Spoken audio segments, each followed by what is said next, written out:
play the shitty games that suck ass. He'd rather have a buffalo take a diarrhea dump in his ear. He'd rather eat the rotten asshole of a roadkill skunk and down it with beer.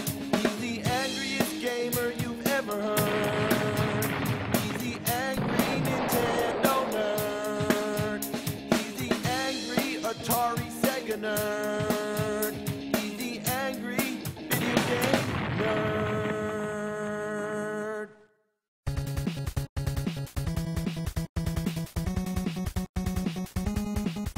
You got a game and a controller. That's the way it goes. But sometimes that wasn't enough. Nintendo is always coming up with creative and unique ways to play games. Today, there's the Wii and the DS stylus pen. But even in the early days with the NES, they were doing the same sort of thing. Some of them were pretty awesome at the time, but others were failed experiments that made you look like a jackass. So let's take a look at some of the NES accessories.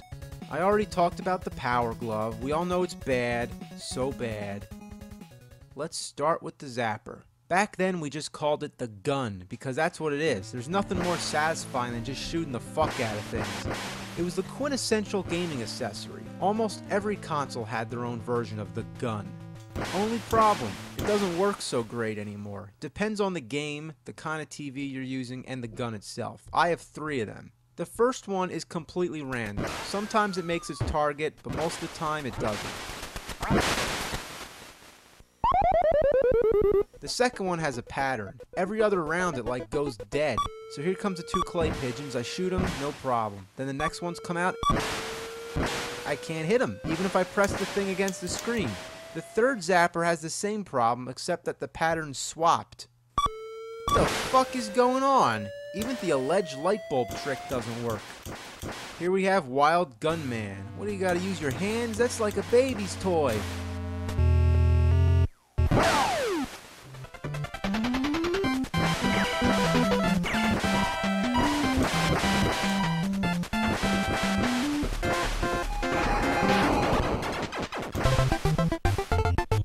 Hey, get down!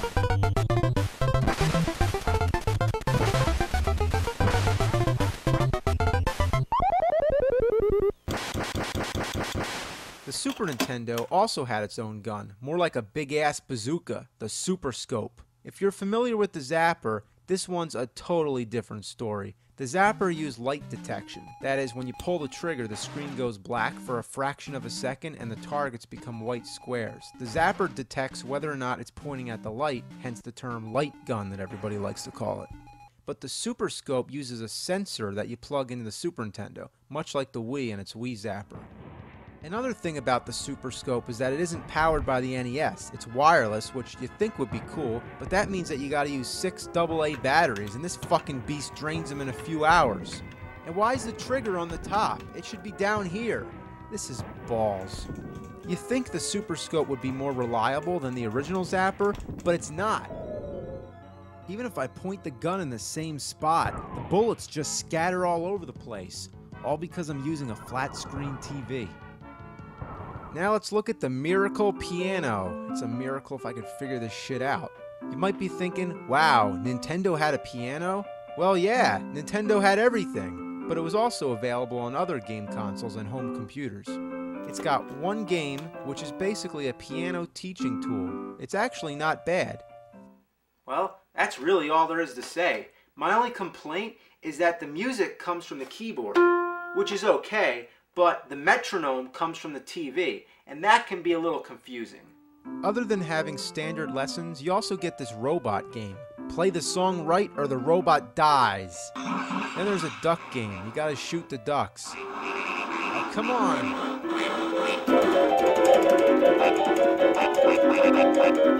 Yeah, I'm shooting ducks with the piano. Next we have the Power Pad. You lay it on the floor, kind of like Twister. Let's pop in good old world-class track meet and have a race, jump hurdles, and do the long jump or triple jump. The present-day equivalent of the Power Pad is Dance Dance Revolution, and there will also be a version on the Wii. It was meant to be a family game, but most kids I knew played it alone in their room, and that meant that if your room was upstairs, your parents would hear like all this thumping and shit. They hated it. Cats and dogs would piss and shit on it. In fact, just thinking about it makes me feel like having an anal evacuation.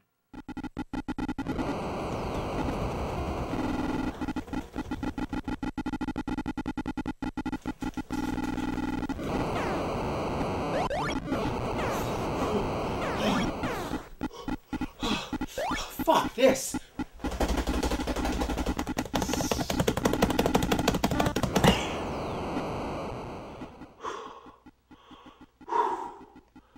Yeah, it all comes down to tapping buttons, which brings us to our next accessory. Probably the stupidest thing ever invented. The Speedboard. What is it? It's a piece of fucking plastic. You attach your controller. You get it? In case you don't want to hold the controller with your hands, in case you enjoy playing on the floor or behind a table, then this is for you. It's embarrassing. What's the point? To put the speed at your fingers? Why in the ass would I need that? If I'm playing a game that involves having to tap the buttons like crazy, I'm probably gonna get a turbo controller like the NES Max or NES Advantage. How could they even sell such a thing? Even though it's made by a third-party company, it was actually licensed by Nintendo. It's like covering a turd in ice cream sprinkles. Next up, oh boy, the Konami Laser Scope. Now I just want to go on record by saying I fucking love Konami. But this thing reeks of ass. It's essentially yet another form of the Zapper, but it's voice controlled. To shoot, you say fire. Fire! Fire! Fire! Fire! Fire! Fire! Fire! Fire! Fire! Fire! Fire! Fire! Fire! Fire! Fire! Fire! Fire! It also has headphones, and it advertises on the box that you can use it for your Game Boy or Walkman. Just detach the scope module. Yeah. Wow. Yeah, I would look so cool walking around listening to my iPod with this fucking thing on my head. It also advertises that parents will love what they don't hear. It says, while the laser scope surrounds the player with the sounds of exciting gameplay action, non-players can listen to music, read a book, talk on the phone, or have a conversation in the same room. Yeah, while you're saying, fire, fire, fire, kind of defeats the purpose, right? Fire, fire, fire, fire, fuck. I didn't say fire, I said fuck. Fuck. Fuck fire. Fuck. Fuck. Ass. You can say anything. Shit. Bitch. Cunt. Fuck. Fart. Fuck. Wow, I just shot down a duck by saying fuck. Next is the Rollin Rocker. This thing is the biggest shit biscuit I've ever seen. You stand on it and supposedly you rock back and forth, which controls the D-pad. The modern day equivalent would be the Wii Fit. The Rollin Rocker is supposed to be compatible with every game for the NES, but I find that it isn't compatible with any of them. Each game responds differently, but none of them work. Adventure Island keeps walking right, Excite Bike keeps going down, Skate or Die goes in circles, Kung Fu ducks to the right, Metal Gear does nothing at all, Ninja Turtles 3 walks in place, and 1943 just fidgets around a lot. It's another hunk of plastic! Who made this thing? Son of a bitch. Well, we might as well try an LJN game. Beetlejuice, Beetlejuice, Beetlejuice! Let's see if this works.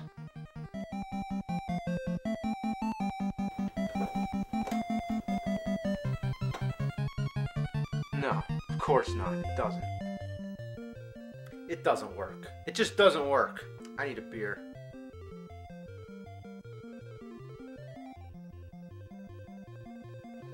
I'm drinking Rollin Rock on the Rollin Rocker. Rollin Rock, Rollin Rocker. Yeah, Rollin Rock on the Rollin Rocker. I've also heard that you can't weigh more than 100 pounds, but I still don't understand why I can't get any kind of response out of it. Let's try the cat. Get on there, you little bastard.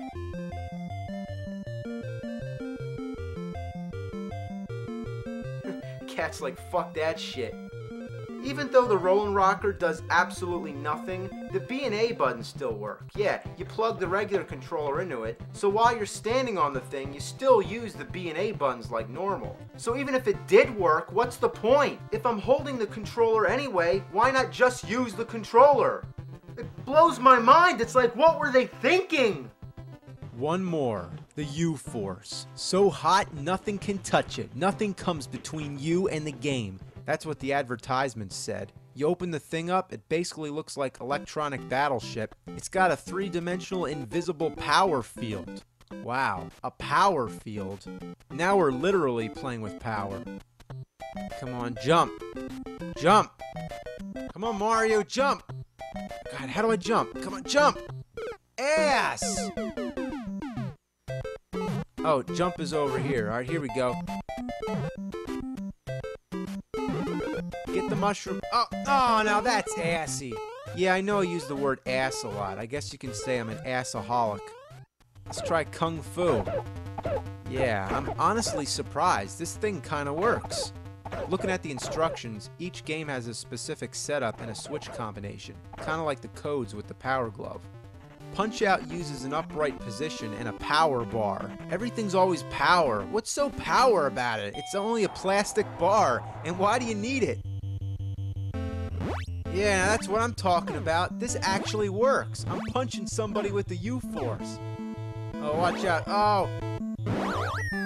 Get up, get up, get up. Alright.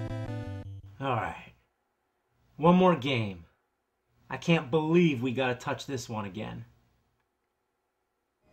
Top Gun has an option of using this weird joystick thing. I don't see the point when I can just use an actual joystick.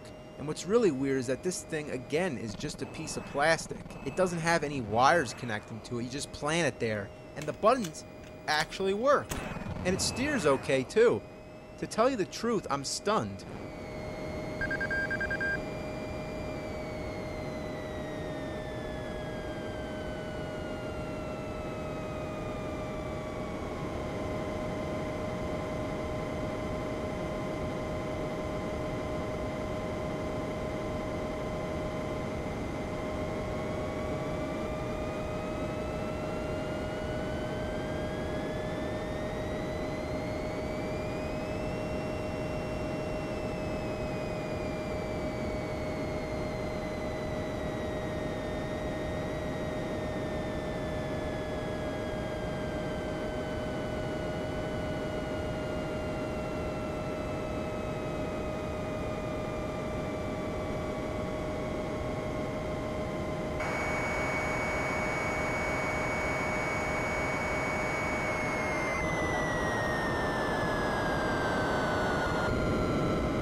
So that covers most of the dreaded NES accessories, but I know that there's one in particular that I didn't mention, but, you know, can't do it all in one shot, so we'll save it till later. I'll see you next time. I think you know what's next.